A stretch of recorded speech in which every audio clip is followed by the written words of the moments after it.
ತೋಳ ಮತ್ತು 7 ಮೇಕೆ ಮರಿಗಳು. ಒಂದಾನೊಂದು ಕಾಲದಲ್ಲಿ ಒಂದು ಹಳೆಯದಾದ ಮೇಕೆ ಇತ್ತು. ಅದಕ್ಕೆ 7 ಮುದ್ದಾದ ಮೇಕೆ ಮರಿಗಳಿದ್ದವು. ಅಲ್ಲಿಯೇ ಪಕ್ಕದಲ್ಲಿ ಆಸೆ ಬುರುಕ ತೋಳವೊಂದು ವಾಸಿಸತೊಡಗಿತ್ತು. ಅದು ಯಾವಾಗಲೂ ಈ 7 ಮರಿಗಳನ್ನು ಕಬಳಿಸಲು ಹೊಂಚು ಹಾಕುತ್ತಾ ಇತ್ತು. ಒಂದು ದಿನ ಈ ಮೇಕೆಯು ತನ್ನ ಮರಿಗಳಿಗೆ ಆಹಾರವನ್ನು ತರಲು ಸಜ್ಜಾಯಿತು ಮತ್ತು ತನ್ನ ಮುದ್ದಾದ ಮೇಕೆ ಮರಿಗಳಿಗೆ ಹೀಗೆಂದು ಹೇಳಿತು. ನನ್ನ ಪುಟ್ಟ ಮಕ್ಕಳೇ, ಸರಿಯಾಗಿ ಕೇಳಿಸ್ಕೊಳ್ಳಿ. ನಿಮ್ಮೆಲ್ರಿಗೂ ತುಂಬಾ ಒಳ್ಳೆ ಊಟ ತರೋದಕ್ಕೆ ನಾನು ಕಾಡಿಗೆ ಹೋಗ್ತಾ ಇದ್ದೀನಿ. ನಾನು ದೂರ ಇರ್ಬೇಕಾದ್ರೆ ಯಾರು ಕೂಡ ಡೋರ್ನ ಓಪನ್ ಮಾಡಬಾರ್ದು. ಆ ಬಿಗ್ ಬ್ಯಾಡ್ ಉಲ್ಫ್ ಏನಾದ್ರೂ ಒಳಗ್ ಬಂದ್ರೆ ಅವನು ನಿಮ್ಮನ್ನೆಲ್ಲ ತಿನ್ಬಿಡ್ತಾನೆ. ಆ ತೋಳ ತನ್ನನ್ನ ತಾನು ಯಾವಾಗ್ಲೂ ಬೇರೆ ವೇಷಗಳಲ್ಲಿ ಬದಲಾಯಿಸ್ಕೊಳ್ಳುತ್ತೆ. ಆದ್ರೆ ನಿಮ್ಗೆ ಯಾವುದೇ ತೊಂದರೆ ಇರೋದಿಲ್ಲ ಅವನ್ನ ಕಂಡು ಹಿಡಿಯೋದಕ್ಕೆ. ಯಾಕಂದ್ರೆ ಅವನ್ಗೆ ರಫ್ ವಾಯ್ಸ್ ಇದೆ, ಕರಿಯಾದ ಕಾಲು ಮತ್ತೆ ಒಳ್ಳೆ ನೇಲ್ಸ್. ಓ ಅಮ್ಮ, ನಾವು ತುಂಬಾನೇ ಕೇರ್ಫುಲ್ ಆಗಿರ್ತೀವಿ. ಆ ವೋಲ್ಫ್ನ ಒಳಗಡೆ ಬಿಡೋದಿಲ್ಲ. ನನ್ನ ಬಗ್ಗೆ ತಲೆ ಕೆಡ್ಸ್ಕೋಬೇಡಿ. ಲೂಯಿ ತುಂಬಾನೇ ಸೇಫ್ ಆಗಿರ್ತಾನೆ. ಹೀಗೆ ತಾಯಿ ಮೇಕೆಯು ಆಹಾರವ ಹುಡುಕಲು ಹೊರಟಿತು ಮತ್ತು ಸ್ವಲ್ಪದರಲ್ಲೇ ಬಾಗಿಲು ತಟ್ಟುವ ಸದ್ದು ಕೇಳಿಸಿತು. ಓ ಪುಟ್ಟ ಮಕ್ಕಳೇ, ಪ್ಲೀಸ್ ಡೋರ್ನ ಓಪನ್ ಮಾಡಿ. ನಾನು ನಿಮ್ಮ ಅಮ್ಮ, ನಿಮಗೆ ಲಾಲಿ ಆಡೋಳು. ಕುರಿಮರಿಗಳ ಪೈಕಿ ಒಂದು ಕುರಿಮರಿ ಕೆಂಪು ಖಾರದ ಪುಡಿಯನ್ನು ತೋಳದ ಕಡೆಗೆ ಎರಚಿತು ಮತ್ತು ಉರಿ ಕಣ್ಣಿನಿಂದ ಆ ಮೋಸಗಾರ ತೋಳ ಆ ಕಡೆ ಈ ಕಡೆ ಓಡಾಡತೊಡಗಿತ್ತು ಮತ್ತು ಸಹಾಯಕ್ಕಾಗಿ ಕೂಗು ಕೂಡ ತೊಡಗಿತ್ತು. ನಾವು ಡೋರ್ನ ಓಪನ್ ಮಾಡೋದಿಲ್ಲ. ನಮ್ಮಮ್ಮನ ವಾಯ್ಸು ತುಂಬಾನೇ ಸ್ವೀಟ್ ಆಗಿ ಇದೆ, ಅದು ಹನಿ ತರ. ನಿನ್ನ ವಾಯ್ಸ್ ತುಂಬಾನೇ ರಫ್ ಆಗಿದೆ. ನೀನಂತೂ ಒಬ್ಬ ಬಿಗ್ ಬ್ಯಾಡ್ ವುಲ್ಫ್. ಆ ದೊಡ್ಡ ಕೆಟ್ಟ ತೋಳಕ್ಕೆ ಬಹಳ ನಿರಾಸೆಯಾಯಿತು. ಅದನ್ನು ಕೇಳಿದೊಡನೆಯೇ ಅದು ಜೇನುಗೂಡಿನ ಕಡೆ ಓಡಿತು ಮತ್ತು ಜೇನನ್ನು ತಿಂದು ತನ್ನ ಧ್ವನಿಯನ್ನು ಸುಮಧುರಗೊಳಿಸಬೇಕಾಗಿತ್ತು. ಜೇನು ಮಾತ್ರ ಅದಕ್ಕೆ ದಿವ್ಯ ಔಷಧಿಯಾಗಿತ್ತು. ಆದಷ್ಟು ಬೇಗ ಅದು ಜೇನಿನ ಗೂಡನ್ನು ಒಂದು ಮರದ ಮೇಲೆ ಕಂಡಿತು ಮತ್ತು ಅದನ್ನು ಪಡೆಯಲು ಅದು ಒಂದು ಕಲ್ಲನ್ನು ಜೇನಿನ ಗೂಡಿನ ಕಡೆ ತೂರಿತು ಮತ್ತು ಜೇನುನೊಣಗಳು ಈ ತೋಳವನ್ನು ಮುತ್ತಿಕೊಂಡವು. ಇದರಿಂದ ರಕ್ಷಿಸಲ್ಪಡಲು ಅದು ಒಂದು ಕೆರೆಗೆ ಹಾರಿತ್ತು. ನಂತರ ಎದ್ದು ಜೇನುಗೂಡಿನ ಕಡೆ ಓಡಿ ಮೇಕೆ ಮರಿಗಳ ಗೂಡಿನ ಕಡೆ ಹೊರಟಿತ್ತು. ತುಂಬಾ ಒಳ್ಳೇದು ನಮ್ಮ ಮಕ್ಕಳೇ. ಇವಾಗ ನೀವು ಡೋರ್ನ ಓಪನ್ ಮಾಡಿ. ನಾನು ನಿಮ್ಮ ಸ್ವೀಟ್ ಅಮ್ಮ ಪರೀಕ್ಷಿಸ್ತಿದ್ದೆ ಅಷ್ಟೇ. ನೀನು ನಮ್ಮಮ್ಮ ಏನಾದ್ರೂ ಆಗಿದ್ರೆ ನಿನ್ನ ಕಾಲನ್ನ ಈ ಬಾಗಿಲು ಒಳಗಡೆಯಿಂದ ಸ್ವಲ್ಪ ಹಾಕು.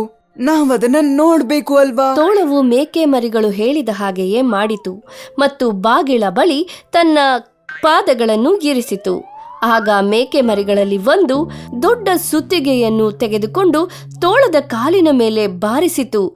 ಆ ದೊಡ್ಡ ಕೆಟ್ಟ ತೋಳವು ನೋವನ್ನು ಸಹಿಸಲಾರದೆ ಜೋರಾಗಿ ಅಳತೊಡಗಿತ್ತು. ಇಲ್ಲ, ನೀನ್ ನಮ್ಮಮ್ಮ ಅಲ್ಲ. ನಾವು ಡೋರ್ನ ತೆಗಿಯೋದಿಲ್ಲ. ನಮ್ಮಮ್ಮನ ಕಾಲು ಎಷ್ಟು ಬೆಳ್ಳಗಿದೆ ಮತ್ತೆ ನಿಂದು ಕಪ್ಪಗಿದೆ.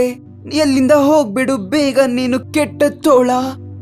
ಈ ಬಾರಿ ನಿಜವಾಗಿಯೂ ದೊಡ್ಡ ಕೆಟ್ಟ ತೋಳಕ್ಕೆ ಬಹಳ ಬೇಸರವಾಗಿತ್ತು ಮತ್ತು ಅದು ಹಳ್ಳಿಯ ಕಡೆ ಗಿರಣಿಯವನನ್ನು ಸಂಧಿಸಲು ಹೊರಟಿತು. ಇದನ್ನು ನೋಡಿದ ಹಳ್ಳಿಗರು ಭಯಭೀತರಾಗಿ ತೋಳದ ಕಡೆ ಕಲ್ಲನ್ನು ತೂರತೊಡಗಿದರು ಮತ್ತು ಹೇಗೋ ತೋಳವು ಗಿರಣಿಯವನ ಬಳಿ ತಲುಪಲು ಕಷ್ಟಪಟ್ಟು ದಾರಿಯನ್ನು ಹುಡುಕಿ ಗಿರಣಿಯವನನ್ನು ಸೇರಿತು. ಕೇಳಿಸ್ಕೊ ಮಿಸ್ಟರ್ ಮಿಲ್ಲರ್, ನನ್ನ ಕಾಲ ಹತ್ರ ಸ್ವಲ್ಪ ಹೂವು ಹಾಕು. ಅದಾದ ತಕ್ಷಣ ನಾನು ನಿಮ್ಮ ಬೂಟ್ಸ್ನೆಲ್ಲ ಚೀವ್ ಮಾಡಿದ್ನ ನೀವು ನೋಡ್ತೀರಾ. ಮತ್ತು ಗಿರಣಿಯವನು ತೋಳವನ್ನು ನೋಡಿ ಬಹಳವಾಗಿ ಭಯಪಟ್ಟು ಅದು ಹೇಳಿದ ಹಾಗೆ ಹಿಟ್ಟನ್ನು ಪಾದಕ್ಕೆ ಮೆತ್ತಿ ಕಳುಹಿಸಿದನು ಮತ್ತು ತೋಳವು ಮತ್ತೆ ಬಾಗಿಲು ತಟ್ಟುತ್ತಾ ಹೇಳಿತು. ಓ ಪುಟ್ಟ ಮಕ್ಕಳೇ, ಇವಾಗ ನೀವು ಡೋರ್ನ ಓಪನ್ ಮಾಡಬೇಕು. ನಾನು ನಿಮ್ಮ ತಾಯಿ. ಮತ್ತೆ ಇನ್ನು ತುಂಟಾಟ ಸಾಕು. ನಿಮ್ಮ ಕಾಲನ್ನ ತೋರಿಸಿ. ಎಂದಿನಂತೆ ತೋಳವು ತನ್ನ ಪಾದಗಳನ್ನು ಬಾಗಿಲ ಬಳಿ ಹಿಡಲು ಬಹಳವಾಗಿ ಹೆದರಿತು ಮತ್ತು ಈ ಬಾರಿ ನಡುಗುತ್ತಾ ತನ್ನ ಪಾದಗಳನ್ನು ಬಾಗಿಲ ಬಳಿ ಇಟ್ಟಿತು. ಅದರಲ್ಲಿ ಒಂದು ಕುರಿಮರಿಯು ಇದನ್ನು ವೀಕ್ಷಿಸಿ ಉಗುರುಗಳು ಎಂದಿನಂತಿಲ್ಲ ಎಂದು ಹೇಳುತ್ತಾ ಇಲಿಯ ಬೋನನ್ನು ಪಾದಗಳ ಮೇಲೆ ತಂದು ಇಟ್ಟಿತು ಮತ್ತು ನೋವು ತಾಳಲಾರದೆ ತೋಳ ಅಳತೊಡಗಿತು. ನೋವು ಭಯಾನಕವಾಗಿತ್ತು. ಇಲ್ಲ, ನೀನ್ ನಮ್ ತಾಯಿ ಅಲ್ಲ. ನಿನ್ನತ್ರ ತುಂಬಾ ಶಾರ್ಪ್ ಆಗಿರೋ ಉಗುರುಗಳಿವೆ, ಅದು ಆ ವುಲ್ಫ್ ತರನೇ. ಇಲ್ಲಿಂದ ಹೊರಟೋಗು ನೀನು. ಈ ಬಾರಿ ತೋಳಕ್ಕೆ ಬಹಳ ಕೋಪ ಬಂದಿತ್ತು ಮತ್ತು ಮೇಕೆ ಮರಿಗಳು ತನಗಿಂತ ಬುದ್ಧಿವಂತವಾದದ್ದು ಎಂದು ತಿಳಿದು ಅದು ಬಹಳ ಹೊಟ್ಟೆ ಉರಿಯಿಂದ ಕಂಗಾಲಾಗಿತ್ತು ಮತ್ತು ಈ ಬಾರಿ ಅದು ತನ್ನ ಮನೆಯ ಕಡೆಗೆ ಓಡಿತು. ಉಗುರು ಕತ್ತರಿಸುವ ಸಾಧನದೊಂದಿಗೆ ವಾಪಸ್ಸಾಗಿ ಉಗುರನ್ನು ಕತ್ತರಿಸಿತು ಮತ್ತು ಮೇಕೆ ಮರಿಗಳು ಹೇಳಿದ ಹಾಗೆ ತನ್ನ ಪಾದವನ್ನು ಮಾಡಿಕೊಂಡು ಅದು ಗುಡಿಸಲಿನ ಬಳಿ ಹಿಂತಿರುಗಿತು ಮತ್ತು ಮೇಕೆಯ ಗುಡಿಸಲಿನ ಬಾಗಿಲನ್ನು ತಟ್ಟುತ್ತಾ ಅದು ಹೀಗೆಂದಿತು ಮತ್ತು ಹೇಳಿತು, ಓ ತುಂಟ ಮಕ್ಕಳೇ, ನೀವು ಡೋರ್ನ ಓಪನ್ ಮಾಡಿ, ಇಲ್ಲಾಂದ್ರೆ ರೆಡಿಯಾಗಿರಿ. ನಾನು ಏನ್ ಮಾಡ್ತೀನಂತ ಗೊತ್ತಿಲ್ಲ ನನಗೆ. ನಿನ್ನ ಕಾಲನ್ನ ತೋರ್ಸು ಅಮ್ಮ. ಈ ಬಾರಿ ತೋಳವು ನಿಜವಾಗಿಯೂ ಬಹಳವಾಗಿ ಹೆದರಿತ್ತು. ಅಲ್ಲಿಂದ ಯಾವ ಅಸ್ತ್ರದೊಂದಿಗೆ ಮುಂದಾಗುತ್ತವೋ ಎಂಬ ಭಯವು ಅದನ್ನು ಕಾಡಿತ್ತು. ಆದರೆ ಈ ಬಾರಿ ಮರಿಗಳು ಪಾದವನ್ನು ವೀಕ್ಷಿಸಿದವು. ಅದು ತಮ್ಮ ತಾಯಿಯ ಪಾದದಂತೆ ಇತ್ತು ಮತ್ತು ಧ್ವನಿ ಕೂಡ ಸುಮಧುರವಾಗಿತ್ತು. ಪಾದದಲ್ಲಿ ಉಗುರುಗಳಿರಲಿಲ್ಲ. ಅವು ತಮ್ಮ ತಾಯಿಯೇ ಎಂದುಕೊಂಡು ಬಾಗಿಲು ತೆರೆಯಲು ಮುಂದಾದವು.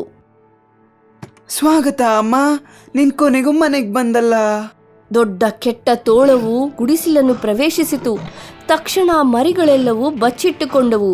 1ನೆಯ ಮರಿ ಮೇಜಿನ ಕೆಳಗೆ, 3ನೆಯದು ಒಲೆಯ ಹಿಂಭಾಗ ಮತ್ತು 4ನೆಯದು ಗಿಡಗಳ ಹಿಂಭಾಗ, 5ನೆಯದು ಹತ್ತುತ್ತಾ ಬೀರುವಿನ ಒಳಗೆ, 6ನೆಯದು ಓಡಿ ಹೋಗಿ ಬಟ್ಟೆ ಒಗೆಯುವ ಯಂತ್ರದ ಕೆಳಗೆ ಮತ್ತು 7ನೆಯದು ಗಡಿಯಾರದಲ್ಲಿ ಬಚ್ಚಿಟ್ಟುಕೊಂಡಿತು. ಆದರೆ ಕೊನೆಯಲ್ಲಿ ಗಡಿಯಾರದಲ್ಲಿ ಬಚ್ಚಿಟ್ಟುಕೊಂಡಿದ್ದ ಮರಿಯನ್ನು ಕಬಳಿಸಲು ಆಗಲಿಲ್ಲ ಮತ್ತು ತಿಂದು ಹೊಟ್ಟೆ ಭಾರವಾಗಿದ್ದರಿಂದ ತೋಳವು ಹೊರಗೆ ಬಂದು ಹುಲ್ಲು ಹಾಸಿನ ಮೇಲೆ ಮಲಗಿಕೊಂಡಿತು ಮತ್ತು ಮಲಗುತ್ತಲೇ ಅದಕ್ಕೆ ಗಾಢವಾದ ನಿದ್ರೆ ಆವರಿಸಿತ್ತು. ಅಷ್ಟರೊಳಗೆ ಬಂದ ತಾಯಿ ಮೇಕೆಯು ಇದನ್ನೆಲ್ಲ ಕೊಂಡು ಬಹಳವಾಗಿ ಗಾಬರಿಕೊಂಡಿತ್ತು.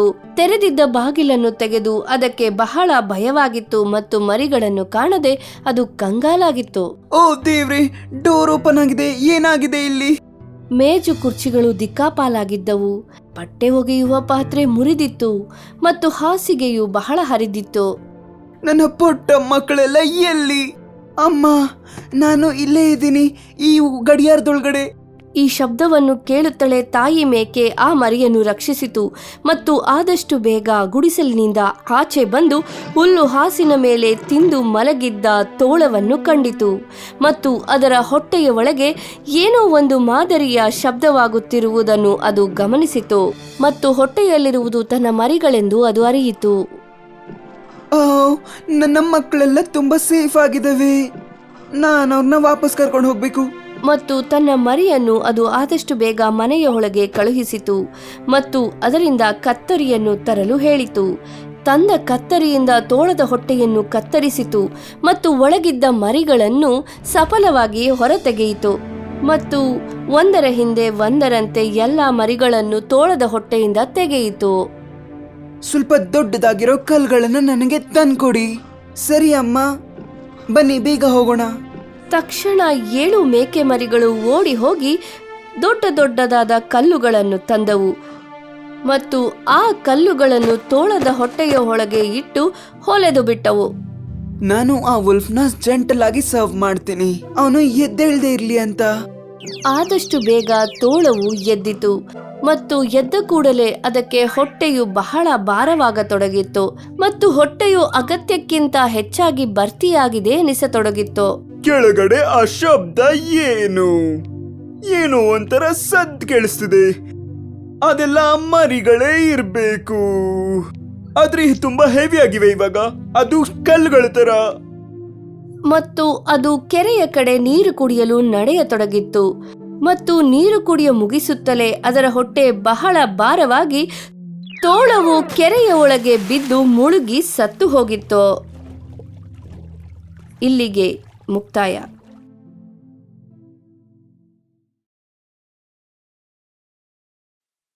If you enjoyed this story, please like and subscribe our channel and press the bell icon to get future updates. And don't forget to comment.